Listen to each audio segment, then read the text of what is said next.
火车司机突然发现一个女孩正不要命地朝车头对向冲来，他急忙拉下了急停杆，可车上的锅炉工却浑然不觉，依旧机械地往炉子里添着煤块。但幸运的是，在火车即将与女孩相撞的最后一秒，查看女孩的情况，所幸女孩只是受了惊吓，身体并无大碍。而从孩子们口中才得知了他们拦停火车的惊险缘由。原来就在刚刚，他们亲眼目睹了一场山体滑坡，一棵粗壮的大树被冲垮后横亘在铁轨之上。善良的孩子们很清楚，倘若对此视而不见，那一旦火车疾驶而来，后果将不堪设想。于是他们急中生智，脱下身上鲜艳的红色裙子挥舞着，这才成功拦下了这列火车。为了嘉奖这3个孩子的英勇无畏，铁路公司特意为他们举办了一场隆重的颁奖仪式，而这场仪式也让他们遇到了足以改变一生的贵人。自那以后，朝着飞驰而过的火车挥手致意，成了这3个孩子生活中最快乐的事。起初回应他们的只有呼啸而过的风声，直到有一天，火车后排的一位老绅士注意到了他们，而直到后来某天，他们的友谊救了孩子们的母亲一命。那天，孩子们的母亲毫无征兆地患上了流感，医生开出一份食物清单，叮嘱这些食物有助于母亲的身体恢复。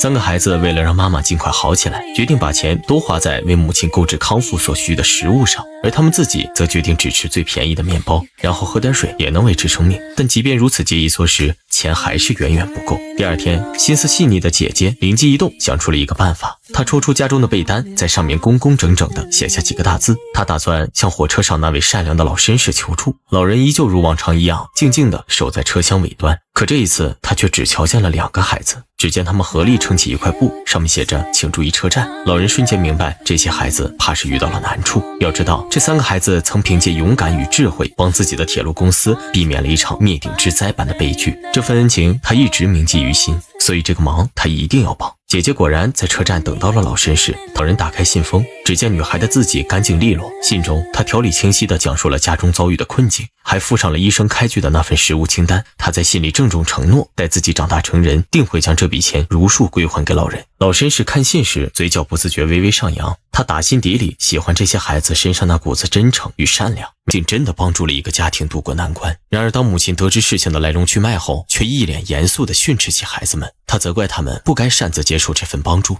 I know we're poor, but we've got enough to live on. 孩子们听了母亲的训斥，心里满是失落。他们不过是一心盼着母亲能快点好起来，哪里想得到会让母亲生气呢？母亲思来想去，还是提笔写了一封信。在信中，她向老绅士表达了诚挚的感谢，可话锋一转，也坦率地表明了自己对这件事的态度。无论如何，作为一个能靠自己双手养活自己的人，他实在不愿平白接受他人的救济。这天，车站里来了个外国人，他神色慌张，嘴里说着旁人听不懂的话。孩子们竖起耳朵仔细听，感觉像是俄语。想到母亲也会说俄语，孩子们便将他带回了家，让母亲帮忙翻译。原来这个男人和母亲一样，也是一位作家，但在沙皇残酷统治的逼迫下，他不得不背井离乡来到这里。他想要寻找流亡到英国的家人。后来老绅士也听闻了这件事，姐姐犹豫再三，还是鼓起勇气恳请老绅士能否帮这个可怜的作家，能否打听一下那位作家流亡到这里的家人住址呢？谈话间，妹妹贴心地端出家里最好的茶水。老苏作家已经找到了他家人的消息时，男人激动的眼眶泛红，泪水在眼眶里直打转。就这样，作家满心感激地告别了这善良淳朴的一家人，坐上了那辆载着他与家人团聚希望的马车。母亲对老绅士的帮助无以回报，而老绅士却只是笑着摆摆手，让他千万别把这事放在心上，因为善良是会传递的。只要忙拉住妈妈的手，以示安慰。原来就在几个月前，他们一家5口本幸福地生活在伦敦。弟弟生日那天，父亲还精心准备了一辆高档玩具火车送给他。可就在那个看似平常的夜晚，这个家庭的命运陡然发生了天翻地覆的变化。向来两袖清风、清正廉洁的父亲，竟被2个陌生男人以叛国罪强行带走。孩子们满心疑惑，追问父亲到底去了哪里，母亲却强忍着泪水，隐瞒了残酷的真相，只是温柔地安慰他们，父亲只是公务缠身，忙得脱不开罢了。没过多久，母亲神色凝重地告诉孩子们，他们要卖掉家里所有的家具，搬离这个生活了许久的地方，要去乡下的老房子玩一场扮演穷人的游戏。母亲努力佯装坚强，可这一切都被心思细腻的姐姐看在眼里。乡下的日子就这样看似平静地继续流淌着。这天，姐姐像往常一样回到家中，却发现大门紧紧闭着。她满心疑惑地推开门，这才恍然大悟，原来这是家人们精心为她准备的生日惊喜。大家围在一起，为她唱起了温馨的专属生日歌。姐姐却希望等到15号再赶上伙食，她想把这顿好的送给总是帮助他们的帕克斯。母亲欣然同意，可把一顿家常便饭作为生日礼物，这份心意还是太过单薄。几个孩子思来想去，也不知道到底送给帕克斯什么礼物才会合适。直到弟弟提出了一个想法，他想到帕克斯对村里的每个人都很友善，大家肯定都愿意为他送上生日祝福和礼物。于是孩子们说干就干。就这样，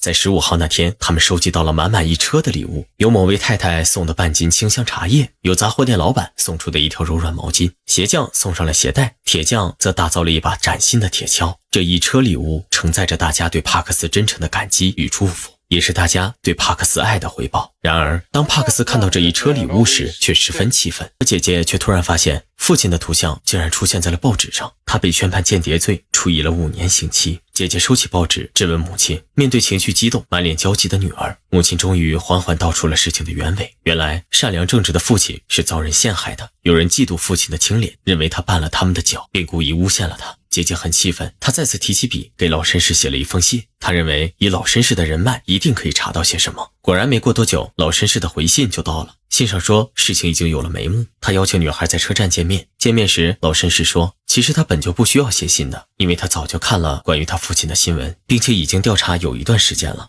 他坚信这样善良的一个家庭里，男主人是绝对不会做出叛国这种事的，而叫他来的目的仅仅是告诉他这件事有希望翻案。但现在还不是告诉他母亲的时候。又过了一段时间，清晨的阳光格外温暖，洒在身上暖烘烘的。姐弟3人突然想起已经好久没有去铁路那边和大家打招呼了，于是他们迫不及待地来到铁路旁。幸运的是，他们刚到不久就赶上了那列熟悉的火车。可与以往不同的是，这一次车厢里所有人都探出头来，热情地向他们挥手打招呼。老绅士更是使劲地挥手，显得格外卖力。姐弟3人一脸茫然，完全不清楚这是怎么回事，但姐姐心里却有了一丝预感。弟弟妹妹们决定回家和母亲讲讲今天的趣事，而姐姐则一个人怀着期待朝车站缓步走来。一路上，每个人看到她都露出友好的笑容，热情地和她打招呼，甚至从来都没有笑脸的一位女士也对她喜笑颜开。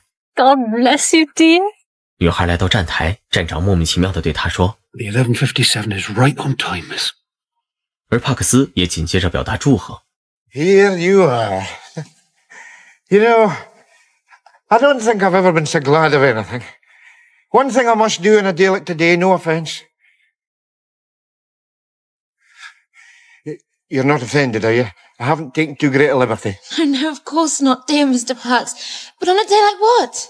没有人告诉他究竟发生了什么，直到电影的最后，父女2人紧紧相携，脚步坚定又带着几分急切，朝着家的方向走去。女孩先一步去通知家人，而父亲则站在原地，努力平复着内心如潮水般翻涌的激动心情。此刻无需过多的言语，一切尽在不言中。那刻在记忆里的默契与深沉的情感，也会让伤痛过早的侵蚀成长的天空。影片是在贫苦的生活背景下进行的，但值得注意的是，我们并不歌颂苦难，我们赞扬的是面对苦难时那不屈不挠的精神。正如帕克斯所言，再穷不能穷志气。这句话道出了尊严的真谛，若连自己都不珍视，又怎会赢得他人的尊重呢？影片中没有炫目的特效堆砌，却以最质朴的情感勾勒出人性的光辉与温暖。善良本就是一场不求回报的修行，它如细水长流，默默积攒，终将在某个不经意的瞬间，以最美好的姿态回馈于你。试想，若帕克斯未曾伸出援手，又怎会收获众人的真心祝福？若姐弟3人未曾对火车报以真诚的微笑，